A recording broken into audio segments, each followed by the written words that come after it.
girls. So, ayan, nagluto po tayo ng let's check. Tada!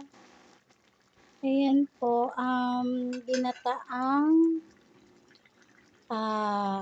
kalabasa. So, nag-cravings po ang person ng kalabasa. So, ayan, nagluto po tayo. So, okay na yung texture niya.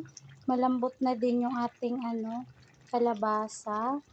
So, ginisa ko lang po ito sa bawang sibuyas. Tapos, ang pinampalambot ko po yung gata. Ayun. So, okay na siya. Perfect na yung lasa niya.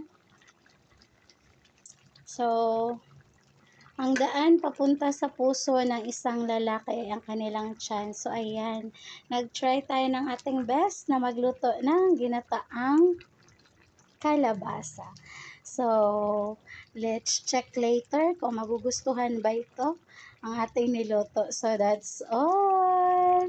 Maraming salamat po sa panonood. Bye! Thank you for watching!